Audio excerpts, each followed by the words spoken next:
नमस्कार मित्रों। भारत का इतिहास केवल राजाओं और युद्धों की कहानी नहीं है, बल्कि उन महान व्यक्तित्वों की गाथा भी है जिन्होंने अपने राज्य, अपनी प्रजा और अपने कर्तव्य की रक्षा के लिए अपना सर्वस्व न्योछावर कर दिया। ऐसे ही एक वीर शासक थे राजा दाहिर सेन, जिन्हें सिंध का अंतिम हिंदू शासक माना जाता है। आज हम जानेंगे उनके जीवन, उनके ब्राह्मण वंश, उनके संघर्ष और उनके अद्भुत साहस की कहानी। राजा दाहिर सेन का जन्म ब्राह्मण चच वंश में हुआ था। उनके पिता राजा चच एक विद्वान ब्राह्मण थे। ऐतिहासिक ग्रंथों के अनुसार वे अपनी बुद्धिमत्ता, प्रशासनिक क्षमता और नेतृत्व के कारण सिंध के शासक बने और उन्होंने चच वंश की स्थापना की। इसी प्रतिष्ठित ब्राह्मण परिवार में राजा दाहिर का जन्म हुआ। बचपन से ही उन्हें वेद, शास्त्र, राजनीति, न्याय, युद्धकला और राज्य संचालन की शिक्षा दी गई। उनका पालन पोषण केवल एक राजकुमार के रूप में नहीं, बल्कि एक ऐसे उत्तराधिकारी के रूप में हुआ जो भविष्य में राज्य और प्रजा की रक्षा करेगा। समय बीतता गया और राजा दाहिर युवावस्था में पहुंचे। उनके भीतर ज्ञान और पराक्रम का अद्भुत संतुलन था। वे न्यायप्रिय, धर्मनिष्ठ और अपनी प्रजा के हितों के प्रति समर्पित शासक माने जाते थे। राजा चच के बाद दाहिर ने सिंध का शासन संभाला।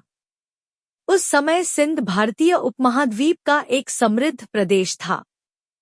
यहाँ व्यापार, कृषि और संस्कृति का विकास हो रहा था। दूर दूर से व्यापारी सिंध आते थे। राज्य में मंदिर, शिक्षा और व्यापारिक गतिविधियां फल फूल रही थी। लेकिन उसी समय पश्चिम में अरब साम्राज्य तेजी से विस्तार कर रहा था। उसका उद्देश्य नए क्षेत्रों पर अधिकार करना था। सिंध भी उसके लक्ष्य में शामिल था। अरबों ने कई बार सिंध की ओर बढ़ने का प्रयास किया, लेकिन उन्हें सफलता नहीं मिली। अंततः 712 ईस्वी में अरब सेनापति मोहम्मद बिन कासिम को एक बड़ी सेना के साथ सिंध भेजा गया। यह राजा दाहिर के जीवन की सबसे बड़ी परीक्षा थी। राजा दाहिर जानते थे कि यह युद्ध केवल सीमा की रक्षा का नहीं, बल्कि अपने राज्य की स्वतंत्रता की रक्षा का युद्ध है। उन्होंने अपने सैनिकों को एकत्र किया और पूरे साहस के साथ युद्ध की तैयारी की। युद्ध से पहले उन्होंने अपने सैनिकों का उत्साह बढ़ाया और उन्हें अपने कर्तव्य का स्मरण कराया। उनका विश्वास था कि एक राजा का सबसे बड़ा धर्म अपनी प्रजा की रक्षा करना है। जब युद्ध प्रारंभ हुआ, तो दोनों सेनाओं के बीच भीषण संघर्ष हुआ। राजा दाहिर स्वयं हाथी पर सवार होकर सेना का नेतृत्व कर रहे थे। वे पीछे खड़े होकर आदेश देने वाले राजा नहीं थे, बल्कि अपने सैनिकों के साथ अग्रिम पंक्ति में लड़ने वाले योद्धा थे। उन्होंने अत्यंत वीरता के साथ युद्ध किया। अनेक कठिन परिस्थितियों के बावजूद उन्होंने मैदान नहीं छोड़ा। लेकिन युद्ध का परिणाम उनके पक्ष में नहीं रहा। लंबे संघर्ष के बाद राजा दाहिर वीरगति को प्राप्त हुए। उनकी मृत्यु के बाद सिंध पर अरबों का अधिकार स्थापित हो गया। इतिहासकार इस घटना को भारतीय उपमहाद्वीप के इतिहास का एक महत्वपूर्ण मोड़ मानते हैं। राजा दाहिर के परिवार का भी इतिहास में उल्लेख मिलता है। उनकी पत्नी ने भी कठिन परिस्थितियों का सामना किया।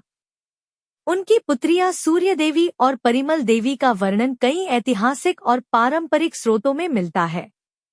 हालांकि उनसे जुड़ी कुछ लोकप्रिय कथाओं की ऐतिहासिक प्रामाणिकता पर इतिहासकारों के बीच मतभेद है। राजा दाहिर का जीवन हमें कई महत्वपूर्ण शिक्षाएं देता है। पहली शिक्षा है कर्तव्य के प्रति निष्ठा। उन्होंने कठिन परिस्थितियों में भी अपने राज्य का साथ नहीं छोड़ा। दूसरी शिक्षा है साहस।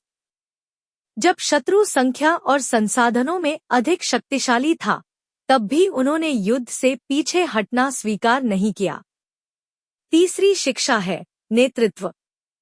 उन्होंने अपने सैनिकों का नेतृत्व स्वयं युद्धभूमि में खड़े होकर किया।